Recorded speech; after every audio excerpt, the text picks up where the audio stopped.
പ്രാപിച്ച ദൈവമക്കളായ കരം അടിച്ച ശബ്ദം ഉയർത്തി കർത്താവിനെ സ്തുതിച്ചുകൊണ്ടിരിക്കുന്നു.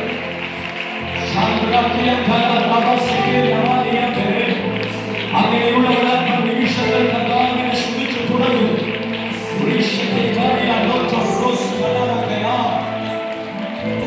അന്യഭാഷകളെ ദൈവത്തെ സ്തുതിക്കുക.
അതിശക്തന്മാരായ ദൈവഭക്തന്മാർ ശുശ്രൂഷിക്കുന്ന സ്ഥലമാണിത്. മനുഷ്യ മനസാക്ഷിക്ക് ചിന്തിക്കാൻ കഴിയാത്ത സൂപ്പർ നാച്ചുറൽ കാര്യങ്ങളുടെ സ്ഥലമാണിത്. സകല മനുഷ്യനും തീർന്നു എന്ന് പറയുന്നിടത്ത് നിന്നും ആ മനുഷ്യന്റെ കൈക്ക് പിടിച്ച് അത്ഭുതങ്ങൾ ആരംഭിപ്പിച്ച സ്ഥലമാണിത്. ഈ സ്ഥലം ഒരു സാധാരണ സ്ഥലമല്ല. ഇത് സാധാരണക്കാരുടെ ഇടമല്ല. ഇത് സൂപ്പർ നാച്ചുറൽ സ്ഥലമാണ്. ഇവിടെ സംഭവിക്കുന്നത് മുഴുവൻ സൂപ്പർ നാച്ചുറൽ കാര്യങ്ങളാണ്. ഇതിനകത്ത് വന്ന് ആരാധിക്കുന്നവർ സാധാരണക്കാരല്ല, അവരും സൂപ്പർ നാച്ചുറലാണ്. ഈ ക്ലൈമറ്റിനെ മാറ്റിമറിക്കുന്ന ദൈവതേജസ്സിന്റെ അന്തരീക്ഷം ഇവിടെ വന്നിറങ്ങാൻ പോകുന്നു. ഞങ്ങളെല്ലാവരും ആ സാന്നിധ്യത്തിൽ ഞങ്ങളെ തന്നെ സമർപ്പിക്കുക, ഞങ്ങളെ സറണ്ടർ ചെയ്യുക. യേശുവിന്റെ നാമത്തിൽ ആമേൻ. നല്ല ചിരിച്ചുകൊണ്ട് ഹല്ലേലൂയ. സന്തോഷിക്കുന്നവരുടെ കൂടെ ശുശ്രൂഷിക്കാനാണ് എൻ്റെ ഏറ്റവും വലിയ ആഗ്രഹം. അതുകൊണ്ട് എല്ലാ ടെൻഷനുകളും മാറ്റിവെച്ച് നമുക്ക് അല്പനിമിഷം ദൈവവചനത്തിൻ്റെ വെളിപ്പാടുകൾ നമുക്ക് ഒരുമിച്ച് സംസാരിക്കാം. നിങ്ങൾക്ക് സന്തോഷമുണ്ടോ? കുറച്ച് നിമിഷങ്ങൾ നമുക്ക് ചില വെളിപ്പാടുകൾ സംസാരിക്കാം. അത് സംസാരിക്കുമ്പോൾ തന്നെ അതിൻ്റെ വിടുതലുകൾ അനുഭവിച്ചുകൊണ്ടിരിക്കും, അതിൻ്റെ പകർച്ചകൾ സംഭവിച്ചുകൊണ്ടിരിക്കും, അതിൻ്റെ കൈമാറ്റങ്ങൾ സംഭവിച്ചുകൊണ്ടിരിക്കും, അതിൻ്റെ ബ്രേക്ക് ത്രൂ സംഭവിച്ചുകൊണ്ടിരിക്കും. ഇത് കാണുകയും അനുഭവിക്കുകയും ചെയ്യുന്ന ആൾക്കാരാണ് ഞങ്ങൾ. ഈ സ്ഥലം പരിശുദ്ധാത്മാവിന് ഏറ്റവും പ്രാധാന്യത കൊടുക്കുന്ന ഒരു സ്ഥലമാണ്. ഈ സ്ഥലത്തെ ഏറ്റവും വാല്യുബിൾ എന്ന് ചോദിച്ചാൽ അത് പ്രസൻസ് ആണ്. സാന്നിധ്യം ഏത് സാഹചര്യത്തെയും തിരിക്കും. ആമേൻ. അതുകൊണ്ട് നമുക്കിന്ന് ദൈവവചനത്തിന്റെ ശ്രേഷ്ഠമായ ചില വെളിപ്പാടുകൾ കേൾക്കാം. നമ്മുടെ ജീവിതത്തിൽ പലപ്പോഴും നമ്മുടെ ശത്രുവായിട്ട് നമ്മുടെ മുമ്പിൽ നിൽക്കുന്നത് നമ്മുടെ സാഹചര്യമില്ല. നിങ്ങളെന്റെ കൂടെ ഉണ്ടെന്ന് വിശ്വസിക്കുന്നു. നമ്മൾ പലപ്പോഴും പൈശാചിക മണ്ഡലത്തെ ജയിക്കും, നമുക്കെതിരെ വരുന്ന പൈശാചിക തന്ത്രങ്ങളെ ജയിക്കും. പക്ഷെ പലപ്പോഴും നമ്മൾ ബലഹീനരായി പോകുന്നത്, ഭയപ്പെട്ട് നിൽക്കുന്നത് നമ്മുടെ മുമ്പിൽ വരുന്ന അവസ്ഥകളുടെ നടുവിലാണ്. അവസ്ഥയെ മാറ്റി വെച്ചിട്ട് നമുക്ക് ജീവിക്കാൻ കഴിയില്ല. അതെ, ഇന്നിവിടെ ഇരിക്കുന്ന, ഇന്നിവിടെ വന്ന എനിക്കും നിങ്ങൾക്കും എല്ലാം സാഹചര്യങ്ങളുണ്ട്. അങ്ങനെയല്ലേ? നമ്മളിൽ പലരും ചർച്ചയിൽ വരുന്നത് തന്നെ യേശു നമ്മുടെ സാഹചര്യം മാറ്റും എന്ന വിശ്വാസത്താലാണ്. ആമേൻ. നിങ്ങൾ ഇരിക്കുന്നത് കണ്ടിട്ട് അങ്ങനെ വിശ്വാസമില്ലാത്ത പോലെ നിങ്ങൾക്ക് ചിലപ്പോൾ എന്നെ കുറിച്ച് അറിയാമായിരിക്കും, എന്നെ അറിയാത്തവരായിട്ട് ചിലപ്പോൾ ആരും കാണുന്നത്. ഞാനൊരു അക്രൈസ്തവ കുടുംബത്തിൽ നിന്ന് യേശു സകല ലോക രക്ഷകനാണെന്ന് വിശ്വസിച്ചിട്ട് പള്ളിയിൽ വന്ന ആളല്ല. ആമേൻ. മറ്റൊരുത്തരിലും രക്ഷയില്ല, രക്ഷിക്കപ്പെടാൻ ആകാശത്തിന്റെ കീഴിൽ ഭൂമിക്ക് മീതെ മറ്റൊരു നാമമില്ല എന്ന വചനം വിശ്വസിച്ച് ആരാധനയ്ക്ക് വന്ന ആളല്ലായിരുന്നു. എനിക്കതൊന്നും അറിയില്ല. എന്റെ 17ാമത്തെ വയസ്സിൽ പരാജയത്തിന്റെ പടുകുഴിയിൽ നിന്നപ്പോൾ ഒരു 65 വയസ്സുള്ള അമ്മച്ചി എന്റെ വീട്ടിൽ വന്നിട്ട് പറഞ്ഞു, നിങ്ങൾ എന്റെ ചർച്ചയിൽ വന്നാൽ നിങ്ങൾക്ക് വിടുതൽ കിട്ടും, യേശു നിങ്ങളെ വിടുവിക്കും. ഞാന് ഈ ട്രിവാൻഡ്രത്ത് പോകാത്ത മന്ത്രവാദികളില്ല, ജ്യോത്സ്യന്മാരില്ല, ആരാധിക്കാത്ത ക്ഷേത്രങ്ങളില്ല. എന്റെ വിശ്വാസ പ്രമാണത്തിനകത്ത് ചെയ്യാവുന്നതെല്ലാം ചെയ്തിട്ടും ഒരു രീതിയിലും എനിക്ക് എഴുതി വെച്ച ജാതകത്തിന്റെ എഴുത്തുകളെ, വിധികളെ ജയിക്കാൻ കഴിയില്ല എന്നൊരവസ്ഥയിൽ നിൽക്കുമ്പോൾ ഒരു അമ്മച്ചി എന്റെ അടുത്ത് വന്ന് ധൈര്യത്തോടെ എന്നോട് പറഞ്ഞു, യേശു നിന്നെ വിടുവിക്കും. അപ്പൊ അന്നുവരെ എന്റെ വിശ്വാസം എന്ന് പറഞ്ഞാൽ യേശു ക്രിസ്ത്യാനികളുടെ ദൈവമാണ്, അതെനിക്കറിയാം. അപ്പൊ ആ ക്രിസ്ത്യാനിയുടെ ദൈവത്തെ കുറിച്ച് ഒരു അമ്മച്ചി പറഞ്ഞത് യേശു നിന്നെ വിടുവിക്കും.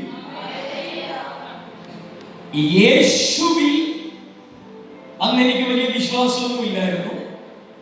പക്ഷെ യേശുവിനെ കുറിച്ച് പറഞ്ഞ ഈ അമ്മച്ചിയുടെ വാക്ക് എന്തോ ഒരു വിശ്വാസം. ഞാൻ പറയുന്ന വാക്കുകൾ ശ്രദ്ധിച്ചിരിക്കണം, ഇടയ്ക്ക് ഉറങ്ങിക്കളയരുത്. ചിലപ്പോൾ ഉറങ്ങിപ്പോയാൽ നിങ്ങൾക്ക് ചിന്തിക്കും അരവിന്ദ് വാസുവിന് യേശുവിൽ വിശ്വാസം ഇല്ലെന്നാണ് പറഞ്ഞത്. അങ്ങനല്ല. ഉറങ്ങുന്നുണ്ടെങ്കിൽ നിങ്ങൾ ഈ ചർച്ചയിൽ നിന്ന് വന്നിട്ടുമില്ല, എന്നെ കണ്ടിട്ടുമില്ല, നമ്മൾ തമ്മിലൊരു ബന്ധവും. യേശുവിൽ വിശ്വാസമില്ല എന്നതല്ല ഞാൻ പറഞ്ഞത്. 17ാമത്തെ വയസ്സിൽ എനിക്ക് യേശുവിനെ അത്രയ്ക്ക് വിശ്വാസം ഉണ്ടാകാൻ ഞാനൊരു ക്രിസ്ത്യാനി അല്ലായിരുന്നു.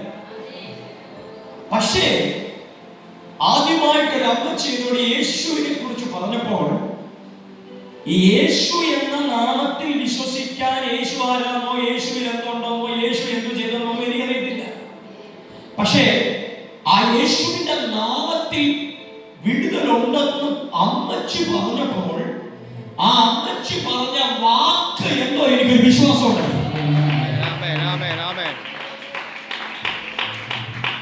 യേശുവിനെ കുറിച്ച് മറ്റൊരാളോട് പറയുമ്പോ കേൾക്കുന്നവന് നിന്റെ വാക്ക് കേൾക്കുമ്പോൾ ഉണ്ടാകണം ഈ വിശ്വാസം. എന്റെ ചർച്ചയിൽ വന്നാൽ നിനക്കൊരു അത്ഭുതം ഉണ്ടെന്ന് നീ നാട്ടുകാരോട് പറയുമ്പോൾ അവൻ അവന്റെ വീട്ടിൽ ഇരിക്കാൻ കഴിയാത്തതാണ്.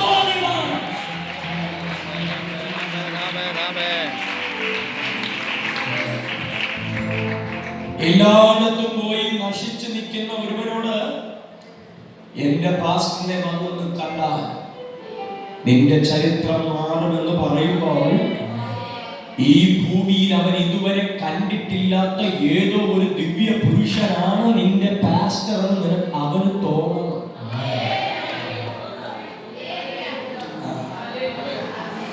പറയുന്നതിന് ക്വാളിറ്റി ഉണ്ട്. ഈ അമ്മച്ചി എന്നോട് പറഞ്ഞപ്പോ ഈ അമ്മച്ചിയുടെ വാക്കിലായിരുന്നു എനിക്കൊരു വിശ്വാസം ഉണ്ട്. അങ്ങനെയാണ് ഞാൻ ആദ്യമായി പെന്തക്കോസ്ത് അനുഭവത്തിലുള്ള ഒരു ചർച്ചയിൽ ഞാൻ പോകാൻ തീരുമാനിച്ചു. അപ്പൊ ഞാൻ പോകുമ്പോഴും എന്റെ വിശ്വാസം ഈ പള്ളിയിൽ ചെന്നാൽ എനിക്ക് വിടുതൽ കിട്ടും, എന്റെ സാഹചര്യം മാറും. അങ്ങനെയാണ് ഞാൻ ആദ്യമായി ചർച്ചയിൽ പോയത്. പിന്നെ ഞാൻ അങ്ങ് ഒരുപാട് അനുഭവങ്ങളുണ്ട്, അതൊക്കെ അവിടെ നിന്നിട്ട് പ്രാർത്ഥനകളിലും യേശുവിൽ വിശ്വസിച്ച് അതിൽ അടിയുറച്ചു വിശ്വസിച്ച് ആത്മീയ ജീവിതത്തിൽ സഞ്ചരിച്ചു വളർന്ന് മുമ്പിലേക്ക് പോകുന്നതോടും എന്റെ ഏറ്റവും വലിയ പ്രാർത്ഥന യേശു എന്റെ സാഹചര്യം മാറ്റും എന്നതായിരുന്നു. ഞാൻ എന്റെ അമ്മയും വായിട്ടിട്ട് പ്രാർത്ഥിക്കാതിരുന്നാൽ, കരഞ്ഞ് പ്രാർത്ഥിക്കുന്നത് യേശു നമ്മുടെ സാഹചര്യം മാറ്റും, യേശു നമ്മുടെ അവസ്ഥ മാറ്റും. ഇങ്ങനെ 3.5 വർഷങ്ങൾ കരഞ്ഞ് കരഞ്ഞ് പ്രാർത്ഥിച്ചപ്പോഴും ഓരോ ദിവസം കഴിയുന്നതോറും പ്രശ്നം വർദ്ധിക്കുന്നതല്ലാതെ പ്രശ്നങ്ങൾക്കൊരു മാറ്റം ഞാൻ കണ്ടില്ല. പിന്നെ പ്രശ്നം വർദ്ധിച്ചിട്ടും എന്തുകൊണ്ട് ചർച്ചയിൽ നിന്ന് പോയില്ല, എന്തുകൊണ്ട് യേശുവിനെ അവിശ്വസിച്ചില്ല എന്ന് ചോദിച്ചാൽ, ഞാൻ ചർച്ചയിൽ ചെന്ന ചില ദിവസങ്ങൾക്കകത്ത് ഞാൻ ദൈവ സാന്നിധ്യം അനുഭവിച്ചു. ഈ ദൈവത്തെ അനുഭവിച്ചവന്റെ പ്രത്യേകത, അവൻ പ്രാർത്ഥിക്കുന്നത് നടന്നില്ലെങ്കിലും അവൻ പറഞ്ഞത് സംഭവിച്ചില്ലെങ്കിലും അവൻ അനുഭവിച്ച സാന്നിധ്യത്തെ വിട്ടാൻ പോയില്ല.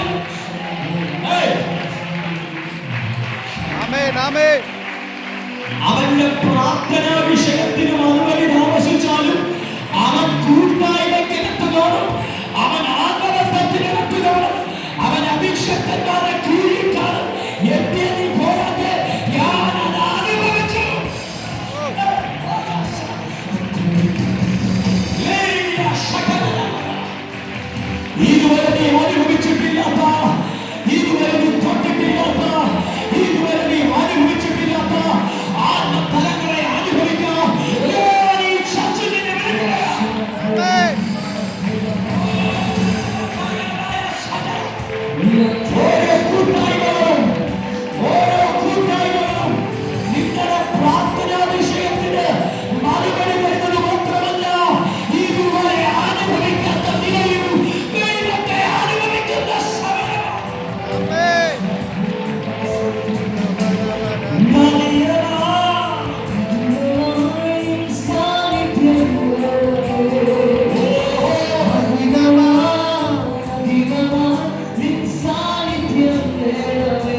ഞാൻ ചർച്ചിൽ ചെല്ലുമ്പോൾ ഞങ്ങൾ ഒരു വാടക വീട്ടിലായിരുന്നു. പക്ഷേ ചർച്ചിൽ പോയി ആരാധിച്ചു കുറച്ചു കാലം കഴിഞ്ഞപ്പോൾ കൊടിയ ദാരിദ്ര്യം കയറി. വീടിന് വാടക പോലും കൊടുക്കാനില്ലാതെ വീടിന്റെ ഉടമസ്ഥൻ എന്ന് പറഞ്ഞാൽ അന്നത്തെ വാടക എനിക്ക് തോന്നുന്നു മാസം 230 രൂപ എന്നതാണ്. അതുപോലും കൊടുക്കാൻ ഗതിയില്ലാത്തവരായപ്പോൾ 5 മാസം കഴിഞ്ഞ് വീടിന്റെ ഉടമസ്ഥൻ വന്നിട്ട് പറഞ്ഞു, ഇനി വാടക തന്നിട്ട് കയറിയാൽ മതി എന്ന് പറഞ്ഞ് ഇറക്കി വിട്ടപ്പോൾ ആ അമ്മ 2 മക്കളെയും കൊണ്ട് അന്ന് ഞാൻ ആരാധിച്ച ആ ചർച്ചിന്റെ മുമ്പിൽ പോയി ഒരു രാത്രി ഇരുന്നുറങ്ങി. അപ്പോൾ ആരാധിച്ചപ്പോഴും അവസ്ഥ മാറിയില്ല, അവസ്ഥകൾ വർദ്ധിച്ചു.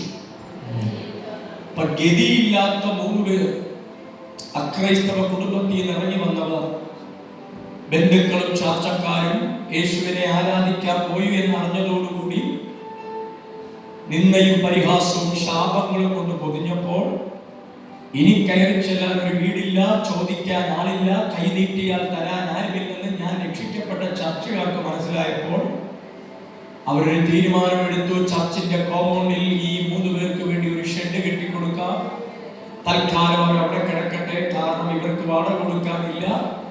ചർച്ചിൽ ഞായറാഴ്ച പാസ്റ്ററിന് വിശ്വാസികൾ കൊണ്ടുകൊടുക്കുന്ന അരി, പഞ്ചസാര, മുളക് പൊടി, പണ്ട് അങ്ങനെ ഒരു പരിപാടി ഉണ്ടായിരുന്നു. അത് കണ്ടിട്ടുള്ളവരുണ്ടോ ഇതിനകത്ത്? 3 പേര്. അന്ന് ഈ ഓഫറിംഗ് ഇടുന്ന സമയത്ത് ആൾക്കാർ സഞ്ചിയിലും കവറിലും അരിയും പഞ്ചസാരയും മുളക് പൊടിയൊക്കെ കൊണ്ട് ഈ ചർച്ചിൽ കൊണ്ട് കൊടുക്കുമായിരുന്നു. ഞങ്ങളുടെ അന്നത്തെ ആഹാരം എല്ലാ വിശ്വാസികളും പോയി കഴിയുമ്പോൾ പാസ്റ്റർ ഇതെല്ലാം കൂടെ എടുത്ത് എൻ്റെ അമ്മയുടെ കയ്യിൽ കൊടുക്കും. നിങ്ങളോട് ഞാൻ ഒരു കാര്യം പറയാം, ഇന്ന് അങ്ങനത്തെ സമ്പ്രദായം ഇല്ലെങ്കിലും നിന്റെ കുടുംബത്തിൽ നീ സമൃദ്ധിയോടെ പോറ്റപ്പെടണമെങ്കിൽ നിന്റെ അധ്വാനത്തിന്റെ, നിന്റെ ജീവിതത്തിന്റെ ഒരു ഭാഗം ദൈവരാജ്യത്തിന് വരണം. പിന്നെ ചിലർ ചിന്തിക്കും, ഞങ്ങൾ കൊടുത്തത് കൊണ്ടാണ് പാസ്റ്റർ ജീവിച്ചത്, ഞങ്ങൾ കൊടുത്തത് കൊണ്ടാണ് ഈ ചർച്ച വന്നത്, ഞങ്ങളില്ലായിരുന്നെങ്കിൽ ഇതിവിടെ വരില്ലായിരുന്നു. അതൊക്കെ മണ്ടത്തരമാണ്, അതൊക്കെ ശുദ്ധ ഭോഷ്കത്തരമാണ്. നിങ്ങളുള്ളത് കൊണ്ടല്ല പാസ്റ്റർ ജീവിച്ചത്, നിങ്ങളുടെ അപ്പോസ്തലനുള്ളത് കൊണ്ടാണ് നിങ്ങൾ ജീവിച്ചത്. കാരണം അടിച്ച് കർത്താവിന് മഹത്വം കൊടുക്കോ, കാരണം അടിച്ച് കർത്താവിന് മഹത്വം കൊടുക്കും.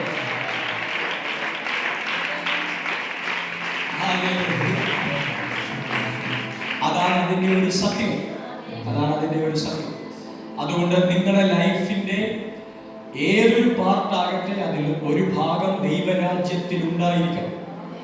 നിങ്ങൾ നിങ്ങളുടെ കൈകൾ കൊണ്ട് അധ്വാനിച്ചതും ചെലവാക്കിയതൊക്കെ ഒരു പ്രയോജനവും നിങ്ങൾക്ക് തന്നില്ലെങ്കിലും നിങ്ങളുടെ കൈകൊണ്ട് ദൈവരാജ്യത്തിൽ നിങ്ങൾ ഇൻവെസ്റ്റ് ചെയ്തതിൽ നിന്നോ ഒരു സമൃദ്ധി നിങ്ങളിലേക്ക് വന്നുകൊണ്ടിരിക്കും. കരമുയർത്തി ഒരു ഹല്ലേലൂയ പറയണം. അപ്പോൾ അന്ന് ഞങ്ങളുടെ ആഹാരം അതാണ്, ഞങ്ങൾ ഭക്ഷിച്ചതാണ്. അങ്ങനെ ചർച്ചുകാരെ കെട്ടിത്തന്നൊരു ഷെഡിൽ കിടന്നു. 3.5 വർഷം കരഞ്ഞു പ്രാർത്ഥിച്ചു, നിലവിളിച്ചു പ്രാർത്ഥിച്ചു. എൻ്റെ അമ്മയുടെ സ്വഭാവം എന്ന് പറഞ്ഞാൽ ചർച്ചിന്റെ വാതിൽ തുറന്നകത്ത് കയറിയാൽ കരയാൻ തുടങ്ങും. പ്രാർത്ഥന തുടങ്ങുമ്പോൾ കരയാൻ തുടങ്ങും, പ്രാർത്ഥന തീരുന്നത് വരെ കരയും. ചിലർ വിചാരിച്ചത് യേശുവിനോടുള്ള സ്നേഹം കൊണ്ട് കരയുകയാണ്. അങ്ങനെയല്ല, വന്നിരിക്കുമ്പോൾ തൊട്ട് ജീവിതത്തിന്റെ സാഹചര്യം ഓർക്കുമ്പോൾ കരയും. അല്ലാതെ വർഷിപ്പ് ചെയ്തപ്പോൾ ആ സാന്നിധ്യം വന്ന് കരഞ്ഞതല്ല. അങ്ങനെ കരയുന്ന ആൾക്കാരും നമ്മുടെ കൂട്ടത്തിലുണ്ട്. എല്ലാ കരച്ചിലും സാന്നിധ്യം വരുമ്പോൾ ഉണ്ടാകുന്നതല്ല. ചിലര് പ്രാർത്ഥന തുടങ്ങുമ്പോഴേ 2 കണ്ണും ഇങ്ങനെ കണ്ണുനീരോടെ നിറഞ്ഞൊഴുകും. അപ്പൊ നമ്മൾ ചിന്തിക്കും, അയ്യോ ആന്റി എന്തോ സാന്നിധ്യം അനുഭവിക്കുക. അവള് സാന്നിധ്യത്തിന്റെ 1% പോലും അനുഭവിച്ചിട്ടുമില്ല. ഇവിടെ പാസ്റ്റർമാർ എന്ത് പറയുന്നു അവള് കേൾക്കുന്നുമില്ല. അവൾ ഇരുന്ന് ചിന്തിക്കുന്നത് കടം എങ്ങനെ മാറും, പലിശക്കടം എങ്ങനെ തീരും, ബാങ്ക് ലോൺ എങ്ങനെ മാറും, ഇതെല്ലാം കൂടെ ചിന്തിച്ച് വരുമ്പോഴത്തേക്കും ശുശ്രൂഷ ചെയ്യുന്നത് പറയുന്നു. പക്ഷെ നിങ്ങളുടെ അഭിഷക്തൻ ആ മണിക്കൂറിൽ എന്താ ഇവിടെ പ്രസംഗിച്ചെന്നറിയോ?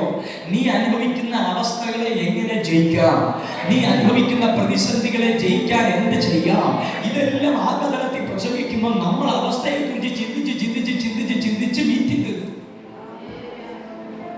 ഇങ്ങനത്തെ ഒരാളായിരുന്നു ഞാൻ. വീട്ടിനകത്ത് പായിട്ടാൽ പ്രാർത്ഥിക്കാതിരുന്നാൽ പ്രാർത്ഥന വരില്ല, കരച്ചിലേ വരും. എന്നാൽ ദൈവ സാന്നിധ്യം വരുമ്പോൾ കരയുന്നവരുണ്ട്. ദൈവദാസൻ പ്രവചിക്കുമ്പോൾ പ്രവചനം കേട്ട് പൊട്ടിക്കരയുന്നവരുണ്ട്. ആ കരച്ചിൽ എന്താണെന്നറിയോ? അത് ഈ അവസ്ഥയോർത്തുള്ള കരച്ചിലല്ല. കർത്താവേ, എന്റെ മേൽ ഇത്രയും വലിയ വാഗ്ദത്തമാണല്ലോ, എന്നെ കുറിച്ച് ഇത്രയും വലിയ പ്രവാചക ശബ്ദമാണല്ലോ, ഒരു സാധ്യതയും ഇല്ലാത്ത എന്നോടാണല്ലോ ഈ ദൂത്, ഒരു ചാൻസും ഇല്ലാത്ത എന്റെ മേലാണല്ലോ ഈ ശക്തി എന്ന് നോക്കുമ്പോൾ നീ കരയും. അത് കടബാധ്യത എന്നോർത്ത് കരയുന്നതല്ല, പലിശക്കടക്കാരന്റെ പെരുകെട്ട് കരയുന്നതല്ല, അവസ്ഥയോർത്ത് കരയുന്നതല്ല. എന്റെ കരച്ചിൽ ഈ അവസ്ഥയോർത്തുള്ള കരച്ചില് 3.5-4 വർഷം ഇത് തന്നെ ആയിരുന്നു അവസ്ഥ. പക്ഷെ ഒരു മാറ്റം എന്ന് പറഞ്ഞാൽ ഈ പ്രതീക്ഷിക്കത്തക്ക ഒരു മാറ്റവും നടന്നില്ല. അങ്ങനെ കുറെ കാലം കഴിഞ്ഞപ്പോൾ എന്റെ അകത്തുനിന്ന് തന്നെ ഒരു ചോദ്യം ഉണ്ടായി. യേശു നമ്മുടെ അവസ്ഥ മാറ്റുമെന്നത് സത്യമാണ്, പക്ഷെ ഈ അവസ്ഥ എങ്ങനെയാ മാറുന്നത്? ഇതെന്റെ അകത്തുണ്ടായ ചോദ്യമാണ്. അവസ്ഥ മാറും, അത് ശരിയാ, പക്ഷെ അവസ്ഥ എങ്ങനെ മാറും? അന്നാണ് പരിശുദ്ധാത്മാവിനെ പഠിപ്പിച്ചത്. ഈ ലോകത്തിൽ നമ്മൾ ഏറ്റവും കൂടുതൽ അഭിമുഖീകരിക്കേണ്ടി വരുന്ന ഒരു പോർഷൻ എന്ന് പറയുന്നത് നമ്മുടെ ജീവിതത്തിന്റെ അവസ്ഥ, സാഹചര്യം. കണ്ണിന്റെ മുമ്പിൽ 24 മണിക്കൂർ എഴുന്നേറ്റ് നിൽക്കുന്നത് നമ്മൾ കേട്ട ദൂതല്ല. നമ്മുടെ കണ്ണിന്റെ മുമ്പിൽ 24 മണിക്കൂർ നമ്മളോട് യുദ്ധം ചെയ്യാൻ നിൽക്കുന്നത്, അല്ലെങ്കിൽ നമ്മുടെ ജീവിതത്തിന്റെ മുമ്പിൽ എപ്പോഴും നിവർന്നു നിൽക്കുന്നത് നമ്മുടെ അകത്ത് കിടക്കുന്ന പ്രവചനങ്ങളല്ല, നമ്മൾ കടന്നു പോകുന്ന സാഹചര്യങ്ങൾ. ഒരേ സാഹചര്യം ഒരു 5 വർഷം ഒരു വീട്ടിലുണ്ടെങ്കിൽ ആ വീട്ടുകാർ അവർ പോലും അറിയാതെ പറയും, ഇതാണ് എന്റെ ജീവിതം. നിങ്ങളെല്ലാവരും ശ്രദ്ധിക്കുന്ന ഞാൻ വിശ്വസിക്കുന്നു. ഒരു 10 വർഷം നിങ്ങളുടെ ജീവിതം ഒരേ സാഹചര്യത്തിലൂടെ കടന്നു പോകുന്നതെങ്കിൽ നിങ്ങൾ വന്ന് പാസ്റ്ററോട് പറയും, പാസ്റ്ററെ ഇതൊക്കെയാ പാസ്റ്ററെ ലൈഫ്, ഇതിനകത്തൊന്നും രക്ഷപ്പെടാൻ ഇനി ഒരു ചാൻസും ഇല്ല.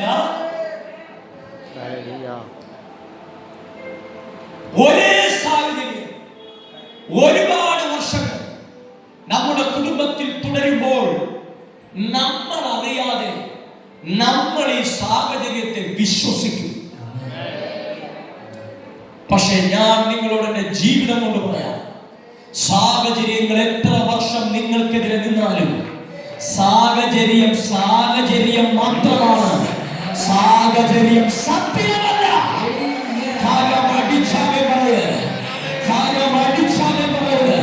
പരിശുദ്ധാത്മാവിനോട് പ്രവചിക്കുന്നു, ഈ 2025 ജൂലൈ ഓഗസ്റ്റ് ഈ ചർച്ചിനകത്ത് ആരാധിക്കുന്ന ദൈവജനം സാഹചര്യങ്ങളിൽ പുറത്തു വരാൻ പോവുകയാണ്.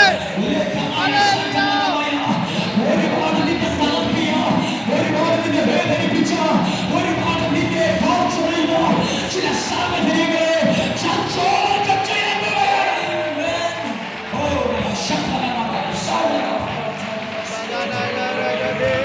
മിസ് ചെയ്യരുത്. 15 വർഷമായി അതേ അനുഭവമാണ് നീ തുടരുന്നു എങ്കിലും ഇന്ന് പകൽ ആത്മാവിനെ എഴുന്നേറ്റ് പറയണം, 15 വർഷമായി അതേ അനുഭവമാണ്. പക്ഷെ ഒന്ന് ഞാൻ പറയാം, അത് സത്യമല്ല. സാഹചര്യങ്ങൾ സത്യങ്ങളല്ല പിതാവേ, സാഹചര്യങ്ങൾ സത്യങ്ങളല്ലെങ്കിൽ, സാഹചര്യങ്ങൾ സത്യങ്ങളല്ലെങ്കിൽ അത് സാഹചര്യം മാത്രമാണ്. സാഹചര്യത്തിൽ ഒരു കുഴപ്പമുണ്ട്, എപ്പോ വേണോ നമുക്കതിനെ തിരിക്കാം.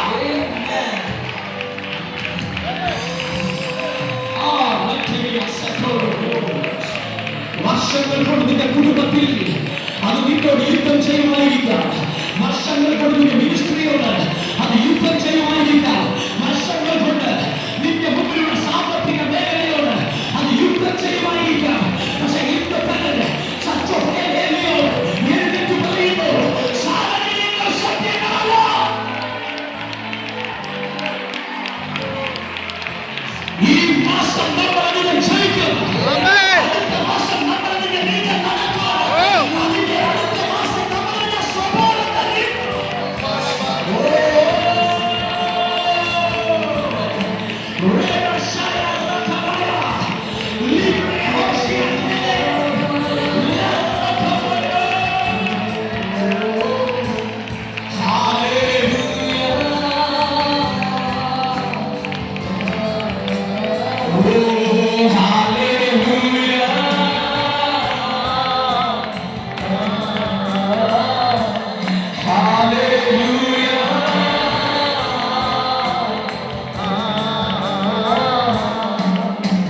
മഹത്വത്തിന്റെ ദിനങ്ങളാണിത്. വാഗ്ദത്തത്തിൻ സമയമാണിത്. മഹത്വത്തിന്റെ ദിനങ്ങളാണിത്. യാക്കോബ് ഇസ്രായേലായി മാറും. ഇടയൻ രാജാവായി എഴുന്നേൽക്കും. യാക്കോബ് ഇസ്രായേലായി മാറും. ഇടയൻ രാജാവായി എഴുന്നേൽക്കും. ഹല്ലേലൂയ, ഹല്ലേലൂയ.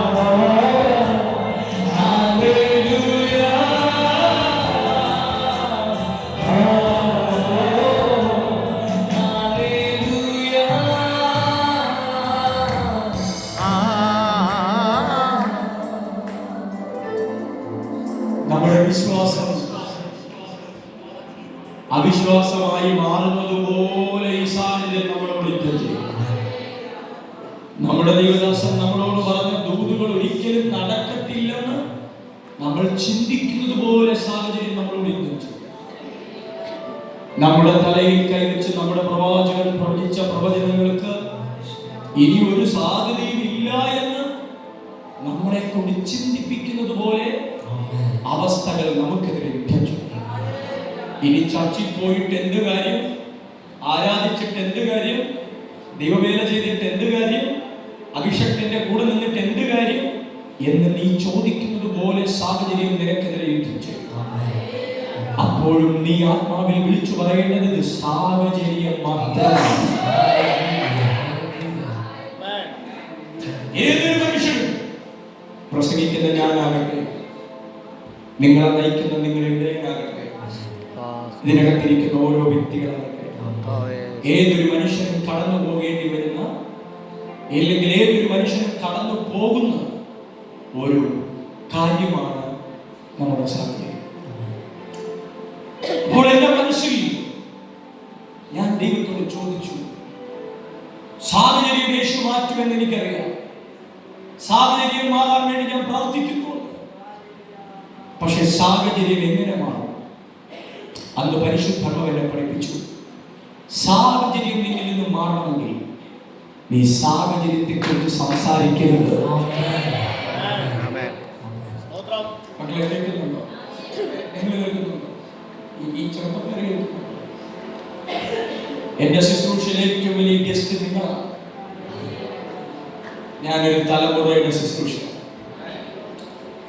എന്റെ അടുത്ത് വന്ന എല്ലാ ചെറുപ്പക്കാരും എന്നോട് പറഞ്ഞത്, എന്തുകൊണ്ട് അവർ നശിച്ചുപോയി, എന്തുകൊണ്ട് അവർ പരാജയപ്പെട്ടു, എന്തുകൊണ്ട് അവർ എങ്ങനെയായി, അവരെല്ലാം എന്നോട് പറഞ്ഞ ഒരു പ്രധാനപ്പെട്ട ശത്രുവിന്റെ പേര് പിശാചെന്നല്ല, സാഹചര്യം.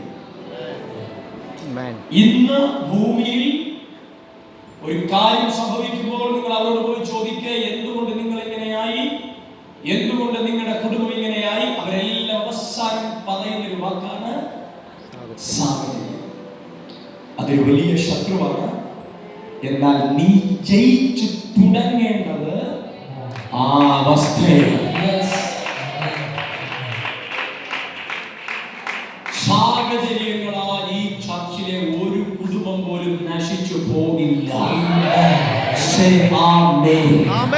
സാഹചര്യത്താൽ ഒരു തലമുറ ഇതിനകത്ത് തകർന്നു പോകത്തില്ല. നീ അനുഭവിക്കുന്ന സാഹചര്യത്താൽ നിന്റെ കുടുംബ ജീവിതം നശിക്കില്ല. കടന്നു പോകുന്ന സാഹചര്യത്താൽ നീ ഒരാളുടെ മുമ്പിലും തലകുനിച്ചു പരാജയപ്പെടുക.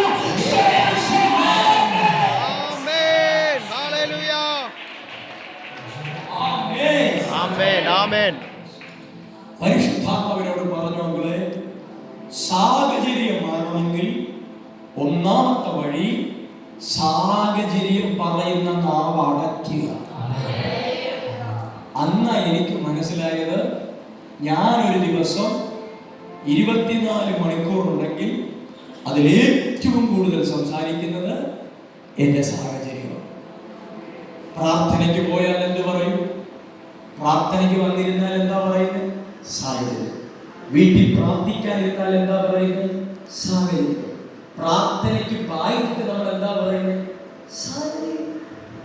നിങ്ങൾ ഇരിക്കുന്ന കണ്ടിട്ട് നിങ്ങൾ ഞങ്ങളെക്കാളും വലിയ കേവലമാരായിട്ടാണ് ഈ സന്തോഷമുണ്ട്. കാരണം ഞാൻ അങ്ങനെയല്ലായിരുന്നു. ഞാൻ പ്രാർത്ഥനയ്ക്ക് പോയാലും കർത്താവേ എന്റെ സാഹചര്യം ഇങ്ങനെയാണ്, കർത്താവേ എന്റെ സാഹചര്യം അങ്ങനെയാണ്. ഇനി ചർച്ചിച്ചൊരു പ്രയർ കാർഡ് എന്റെ കയ്യിൽ കിട്ടിയാലും ഒരു പ്രയർ കാർഡിന് മുഴുവൻ 2 മിനിറ്റ് കൊണ്ട് ഞാൻ എഴുതി നിറയ്ക്കുന്നത് മുഴുവൻ എന്റെ സാഹചര്യമാണ്. ഇതിൽ കർത്താവിനെ വിളിക്കണം, ഇതിൽ കർത്താവിനെ വിളിക്കണം, പാസ്റ്റർ എനിക്ക് വേണ്ടി പ്രാർത്ഥിക്കണം. അപ്പൊ എന്റെ ജീവിതം മുഴുവൻ എനിക്ക് മനസ്സിലായി, സാഹചര്യം പറയുന്ന, സാഹചര്യം പ്രാർത്ഥിക്കുന്ന, സാഹചര്യത്തിൽ ജീവിക്കുന്ന ഒരാളാണ്. അപ്പോൾ പരിശുദ്ധാത്മാവോട് പറഞ്ഞു, മോനെ നിനക്ക് ചുറ്റും സാഹചര്യമുണ്ട്, പക്ഷേ ഇതിനകത്ത് സത്യമുണ്ട്.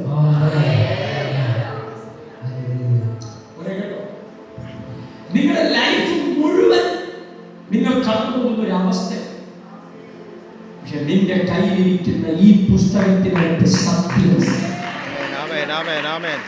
ഇത് പാസ്റ്റർമാർക്ക് പ്രസംഗിക്കാനുള്ള 1500 പ്രസംഗക്കുറിപ്പിന്റെ ബുക്കല്ല. 5001 പ്രസംഗക്കുറിപ്പിന്റെ ബുക്കല്ല ഇത്. ഇതിനകത്ത് നിത്യ സത്യമുണ്ട്. ഇതിനകത്തുള്ള നിത്യ സത്യം ഒരു വ്യക്തിയുടെ അകത്ത് തുറന്നാൽ പിന്നെ അവന്റെ ജീവിതം ലോകത്തെ ഞെട്ടിക്കും.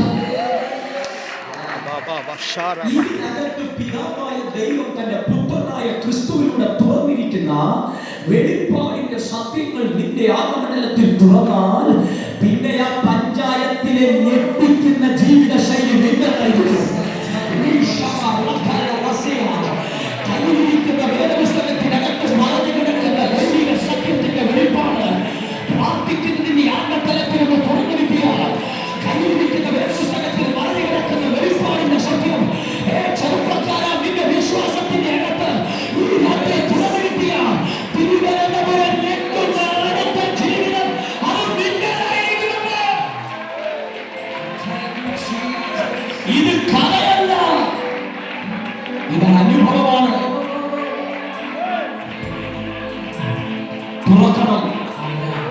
തുറക്കണം.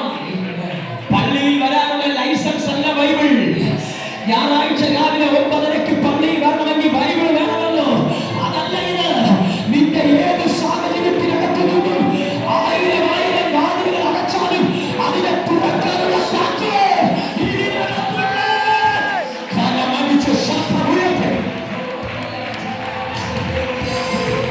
എത്ര പ്രതികൂലങ്ങൾ നിന്നെ പാടിത്തടച്ചാലും, എത്ര ശാപങ്ങൾ നിന്നെ പാടിത്തടച്ചാലും, എത്ര ശത്രു നിനക്ക് വാതിലടച്ചാലും അകത്തുനിന്ന് അതേ വാതിൽ തുറന്ന് തിരിച്ചറിയുന്ന ദൈവം നിനക്ക് വേണ്ടി തുറന്ന വെളിപ്പാടുള്ള സത്യം ഈ ആത്മമണ്ഡലത്തിൽ തുറക്കാൻ പോവുകയാണ്. നിന്റെ പ്രാർത്ഥന മുഴുവൻ തുറക്കാൻ പോവുകയാണ്. എല്ലാവരും നിന്നെ കൈവിടുമ്പോൾ, എല്ലാവരും നിന്നെ കൈവിടുമ്പോൾ ചങ്ങലധാരിയായി റോമൻ കൈസറിന്റെ അരമനയിൽ നീ വിധികാത്ത് നടക്കുമ്പോൾ അവിടെയും പരിശുദ്ധമായും വെളിപ്പാടുകളുമായി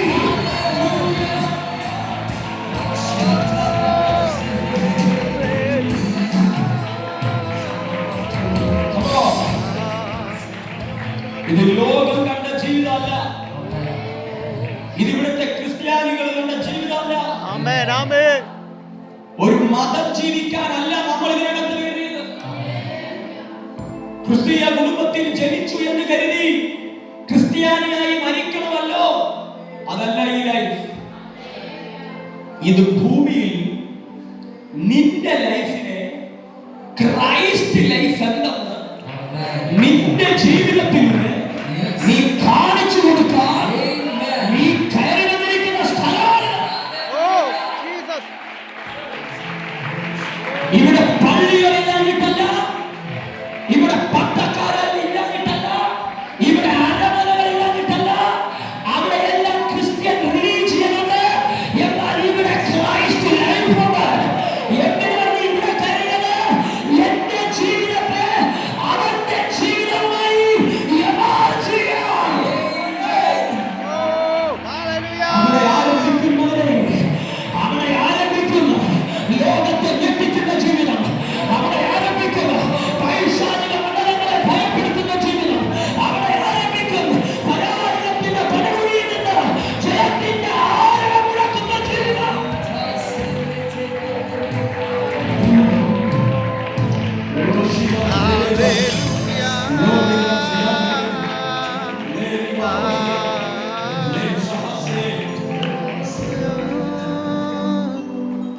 ഈ പട്ടണത്തിൽ അനേകരെ ഞെട്ടിക്കുന്ന ഒരു ജീവിതമുണ്ട്.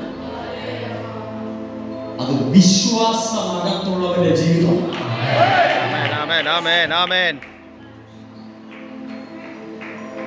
ഒരു സാധാരണ ജീവിതം ജീവിച്ചിട്ട് പോകരുത്. ഒരു സാധാരണക്കാരന്റെ ജീവിതം ജീവിച്ചിട്ട് പോകരുത്. അയ്യോ പാസ്റ്റർ, എന്റെ അവസ്ഥ പാസ്റ്റർ അറിയത്തില്ല. നിന്റെ അവസ്ഥ എനിക്ക് അറിയില്ല. പാസ്റ്റർ ഇതൊക്കെ പറയാൻ ഞങ്ങളുടെ അവസ്ഥ കേൾക്കുക. അതെന്താ പാസ്റ്റർ അവസ്ഥ കേൾക്കാതെ? അവസ്ഥയെ തകർക്കുന്ന സത്യം കേൾപ്പിക്കാം. അവസ്ഥ കേട്ടിട്ട് വലിയ കാര്യമൊന്നുമില്ല. അവസ്ഥ പറഞ്ഞിട്ട് വലിയ കാര്യമൊന്നുമില്ല. ഇത് അവസ്ഥക്കകത്തിരിക്കുന്ന നീ സത്യത്തിന്റെ പരിഹാരം പറയാൻ തുടങ്ങുമ്പോൾ, അവസ്ഥക്കകത്തിരിക്കുന്ന നീ ദൈവവചനത്തിന്റെ സത്യത്തിന്റെ വെളിപ്പാട് പറയാൻ തുടങ്ങുമ്പോൾ, നിന്റെ കണ്ണുകൊണ്ട് കാണാം നിന്റെ അവസ്ഥകൾ നിന്നെ വിട്ടുമാറും.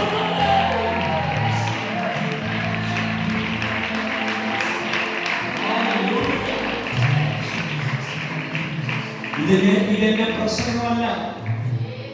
പ്രിയ പാസ്റ്റർ പറഞ്ഞു, ഞാൻ ഈ പട്ടണത്തിന്റെ ശുശ്രൂഷകനാണ്. നമ്മൾ ഇനിയും കാണേണ്ടത്. ഞാൻ പറയുന്നതിന്റെ പ്രസംഗമല്ല. കഴിഞ്ഞ 10-15 വർഷമായി ഞാൻ അനുഭവിക്കുന്ന ലൈഫ്. ദാരിദ്ര്യത്തിന്റെ പടുകുഴി കിടന്നവനാണ്. പക്ഷെ എന്റെ അവസ്ഥകളെ തകർത്തത് ക്രിസ്തു എനിക്ക് തുറന്നു തന്ന വെളിപ്പാടുകളാണ്. ഞാൻ വീണ്ടും ദൈവസഭയോട് പറയാം, നിങ്ങളുടെ കയ്യിൽ പൈസ വന്നു എന്ന് കരുതി നിങ്ങളുടെ സാഹചര്യം മാറില്ല. നിങ്ങൾ പെട്ടെന്ന് കോടീശ്വരനായതുകൊണ്ട് നിങ്ങൾ സ്വാതന്ത്ര്യ ജീവിതം അനുഭവിക്കില്ല. അങ്ങനെയാണെങ്കിൽ തിരുവനന്തപുരത്തെ കോടീശ്വരന്മാരെല്ലാം ദൈവരാജ്യത്തിന്റെ ജീവിതം അനുഭവിക്കണം. അവരുടെ അടുക്കൽ ചോദിക്കുക, അവർ പറയും ഞങ്ങൾ നരകത്തിലാണ്. അവരുടെ ബാങ്കിൽ കിടക്കുന്ന കോടികൾ എന്ത് ചെയ്യണമെന്ന് അറിയത്തില്ല, വച്ചിട്ടിരിക്കുന്ന വീട് എന്ത് ചെയ്യണമെന്ന് അറിയത്തില്ല, വാങ്ങിയിട്ടിരിക്കുന്ന വസ്തുവകകൾ എന്ത് ചെയ്യണമെന്ന് അറിയത്തില്ല. പക്ഷെ അവർ പറയുന്നത് മരിച്ചാ മതിയെന്ന്.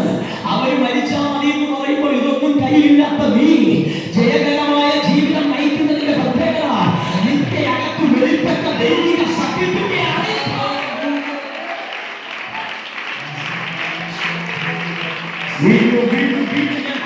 നാം ചിന്തിക്കുന്ന കാര്യങ്ങൾ നമ്മുടെ കയ്യിൽ വന്നു എന്ന് കരുതി ജയകരമായി ജീവിതം ലഭിക്കണമെന്നില്ല. ഇന്ന് നമ്മൾ ചോദിക്കുന്ന പ്രാർത്ഥിക്കുന്ന നമ്മുടെ വിഷയങ്ങൾ നിറവേറിയതുകൊണ്ട് ജയകരമായ ജീവിതം നയിക്കണമെന്നില്ല. എന്നാൽ നിനക്കൊരു ജയകരമായ ജീവിതം നയിക്കണമെങ്കിൽ നീ ഈ ഭൂമിയിൽ ആരാണെന്നും ദൈവം നിന്നെ എന്തിനാണ് അയച്ചതെന്നും നീ എങ്ങനെ ജീവിക്കണമെന്നും നിന്നുള്ള പദ്ധതി എന്താണെന്നും ദൈവം നിന്നെ കുറിച്ച് എന്നുള്ള നിത്യ സത്യത്തിന്റെ വെളിപ്പാട് നിന്റെ വിശ്വാസത്തിൽ തുറന്നു നിൽക്കുമ്പോഴാണ് നീ ഒരു ജയകരമായ ജീവിതം.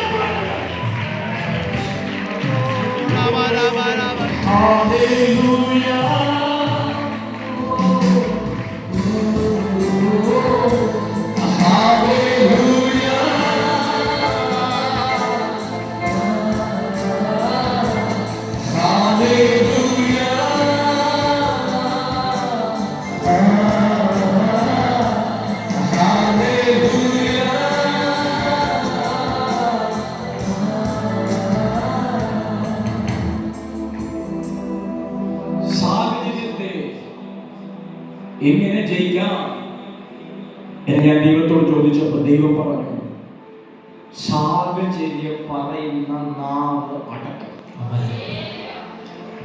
ഇത് കേൾക്കാൻ രസമാണ്, പറയാനും രസമാണ്. പക്ഷെ അതിനകത്ത് നിന്നിട്ട് ജീവിതം മുഴുവൻ ഈ സാഹചര്യത്തിൽ നിൽക്കുമ്പോൾ ഇത് പറയാതെ നാവ് അടയ്ക്കാം.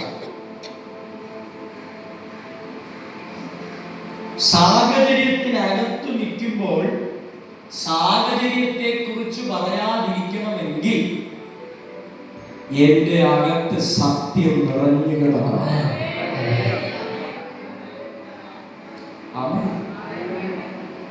ഞാൻ ആദ്യം ഒരുപാട് പ്രാവശ്യം ശ്രമിച്ചു, നടന്നില്ല. നമ്മളെ പലരും ശ്രമിച്ചവരാണ്, തോറ്റുപോയി. അപ്പോഴാ പരിശുദ്ധമ പറഞ്ഞത്, സാഹചര്യത്തിനകത്ത് സാഹചര്യം പറയാതിരിക്കുന്നത് നിന്റെ കഴിവുകൊണ്ടല്ല, സാഹചര്യത്തിനകത്ത് സാഹചര്യം കാണാതിരിക്കണമെങ്കിൽ നിന്റെ കണ്ണുകളിൽ സത്യം നിറഞ്ഞു കിടക്കണം. അങ്ങനെ പറഞ്ഞില്ല. ഈ ഒരു ആത്മതലത്തിലെ ഒരു എൻകൗണ്ടറാണ് വേദപുസ്തകത്തിനകത്ത് എന്തൊക്കെയോ സത്യങ്ങൾ മറഞ്ഞു കിടപ്പുണ്ട് എന്ന ഒരു ചിന്തയിലേക്ക് ഞാൻ എത്തിയത്. അതുവരെ എനിക്ക് ബൈബിൾ എല്ലാവരുടെയും കയ്യിലിരിക്കുന്ന പുസ്തകം പോലെ ഒരു പുസ്തകമാണ്. പിന്നെ ഉറങ്ങാൻ കിടക്കുന്ന നേരത്ത് 91 സങ്കീർത്തനം വായിച്ച് സ്വപ്നം കാണാതിരിക്കാൻ വേണ്ടി, ഭയം വരാതിരിക്കാൻ വേണ്ടി, നല്ല ഉറക്കം കിട്ടാൻ വേണ്ടി, രാത്രി ദുർസ്വപ്നം വരാതിരിക്കാൻ വേണ്ടി വായിക്കുന്ന പരിപാടിയുണ്ട്. അതുപോലത്തെ പരിപാടിയൊക്കെ. പക്ഷെ ഈ ഒരു കാര്യം എൻ്റെ അകത്ത് വന്നപ്പോൾ എനിക്ക് മനസ്സിലായി, ഇതിനകത്ത് എന്തൊക്കെയോ സത്യങ്ങൾ. ഈ സത്യം എന്ന് എനിക്ക് തുറന്നു കിട്ടുന്നു, അന്ന് ഞാൻ സാഹചര്യത്തിൽ നിന്ന് പുറത്തു വരും. നമ്മുടെ വീടിനകത്ത് സാഹചര്യങ്ങൾ നിങ്ങളെ മൂടുന്നുണ്ടെങ്കിൽ അതിന്റെ അർത്ഥം സത്യം നമ്മുടെ വീടിനകത്ത് കുറവാണ്.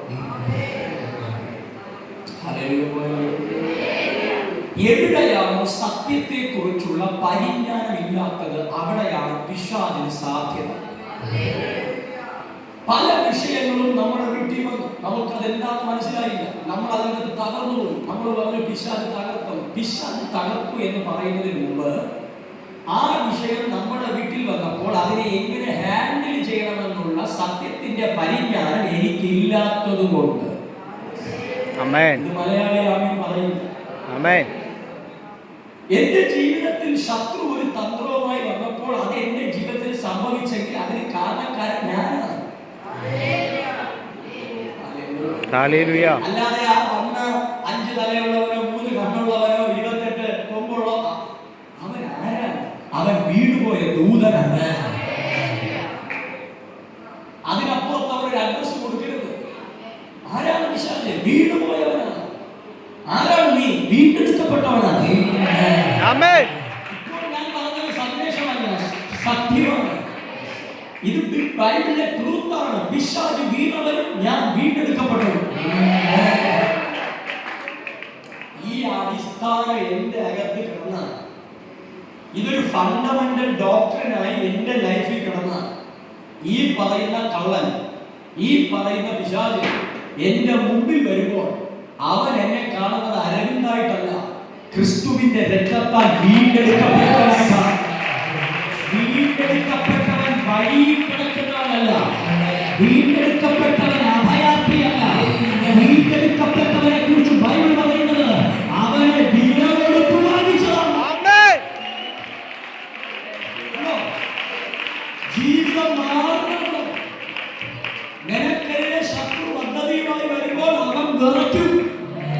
അവൻ വന്നു നിൽക്കുന്നത് നെയ്യാറ്റിൻകരയിലെ പെന്തിക്കോസ്തുകാരുടെ വീട്ടിലല്ല, യേശു തന്റെ തിരു രക്തം കൊടുത്ത് വിലയ്ക്ക് വാങ്ങി വെച്ചിട്ടുള്ള വീണ്ടെടുപ്പ് നടന്നവന്റെ വീട്ടിലാണ്.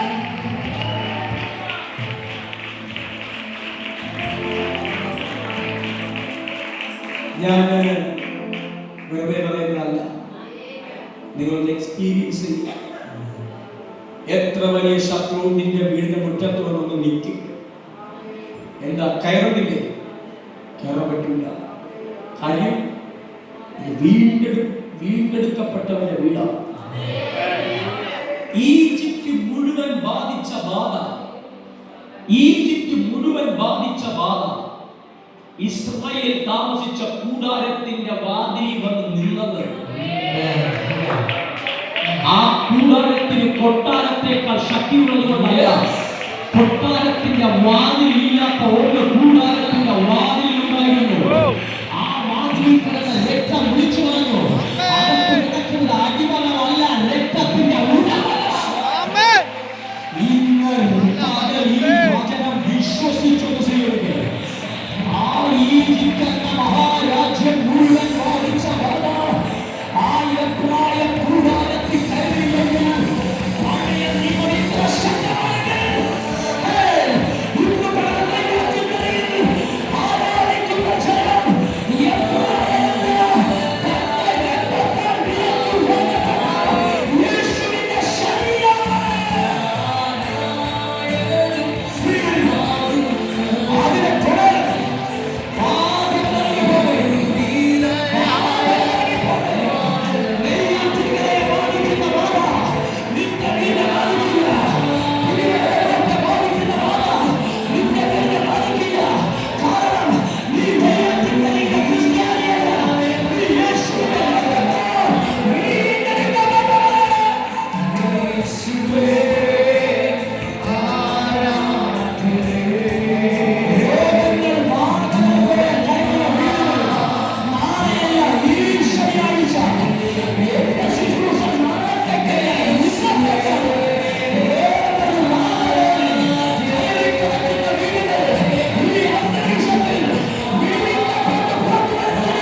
നമ്മുടെ അകത്ത് അഭിഷക്തന്മാർ പറയുന്ന സത്യത്തിന്റെ വെളിപ്പാട് എത്രത്തോളം നമ്മുടെ ജീവിതത്തിൽ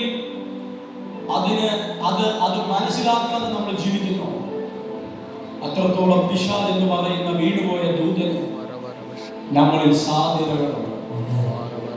എന്നാൽ എത്രത്തോളം നിങ്ങൾ കേൾക്കുന്ന വചനത്തെ കുറിച്ചുള്ള പരിജ്ഞാനത്തിന്റെ ആത്മാവ് നിങ്ങളിൽ പകരുന്നുവോ, അത്രത്തോളം വീണുപോയ ദൂതന് നിങ്ങളിൽ സാധ്യതകൾ ഇല്ലാതായി. കർത്താവിനെ പഠിപ്പിച്ചു, സാഹചര്യം മാറണമെങ്കിൽ നിന്റെ അകത്ത് സത്യം തുറക്കണം. അന്നാണ് എനിക്കൊരു വലിയ കാര്യം മനസ്സിലായത്. യേശു സാഹചര്യം മാറ്റുന്നവൻ മാത്രമല്ല, പിതാവിന്റെ നിത്യ സത്യം എനിക്ക് തുറന്നു തന്നവനാണ്. ഒരു സാധാരണ വിശ്വാസി അവന്റെ ആദ്യ പാഠത്തിൽ അയാൾക്ക് മനസ്സിലാകും യേശു സാഹചര്യം മാറ്റും.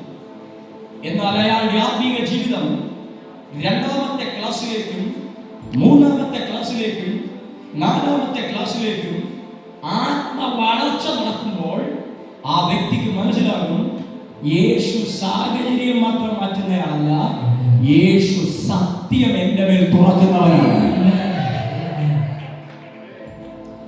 അതുകൊണ്ട് എപ്പോഴും ഞാൻ എൻ്റെ മക്കളോട് പറയും, ചർച്ചിൽ വരികയും വേണം, വളരുകയും വേണം. അടുത്തയാളുടെ കരം പിടിച്ചിട്ട് പറ, വന്നാൽ പോരാ വളരണമെന്ന് പറ. ചിലർക്ക് ചർച്ചിൽ വരാൻ ഭയങ്കര ഇഷ്ടമാണ്, പക്ഷെ വളരാൻ ഒരു താല്പര്യമില്ല.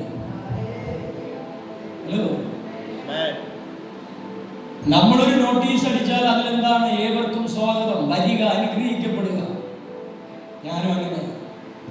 പക്ഷെ അപ്പോസ്തലനായ പൗലോസിന്റെ ലേഖനം ഞാൻ പഠിച്ചപ്പോൾ അതിലങ്ങനല്ല. വരിക, അറിയുക, വളരുക, ആയിത്തീരുക. ഈ ചർച്ചിൽ ഞാൻ ഞായറാഴ്ച കൊണ്ട് പ്രസൻസ് എന്ന് പറയാനല്ല നിങ്ങളെ ഇങ്ങോട്ട് വിളിച്ചത്.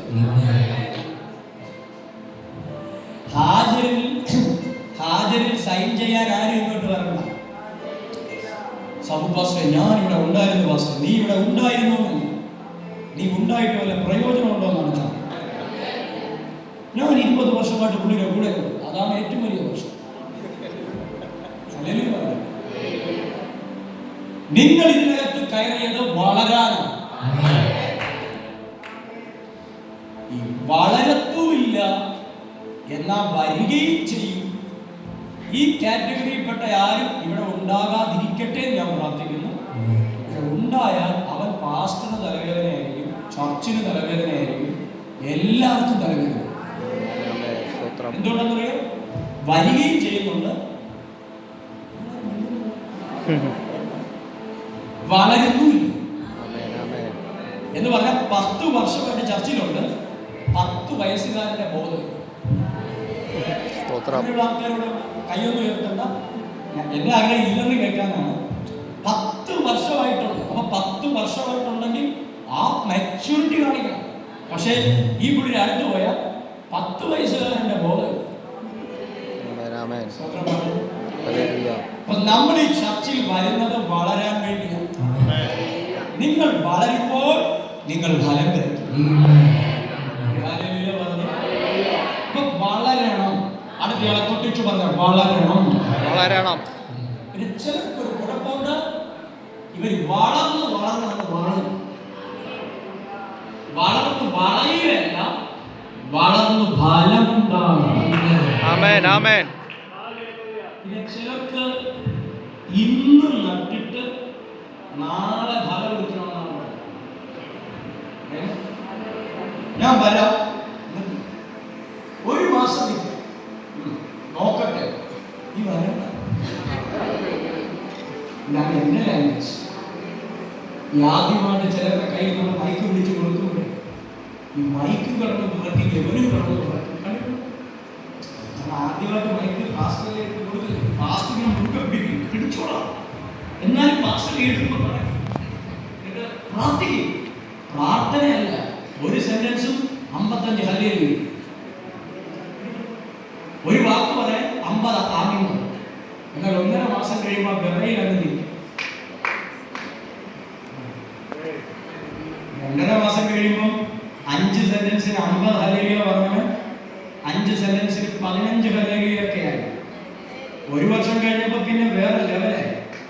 1.5 വർഷം കഴിയുമ്പോൾ പറയാം പാസ്റ്റർ ഞാൻ മാറിയിരിക്കും, ഞാൻ നോക്കിയപ്പോൾ. പിന്നെ ഇവിടുത്തെ യുദ്ധം ചർച്ചുമായിട്ടല്ല പിശാചുമായിട്ടല്ല പാസ്റ്ററുമായിട്ട്. ഈ മണ്ഡലം അറിയത്തില്ല, ഇവ മൈക്കിൽ വെച്ച് വളർച്ചവനാണ്. അങ്ങനെയും വളരെ നീ നന്നായി വളരണം.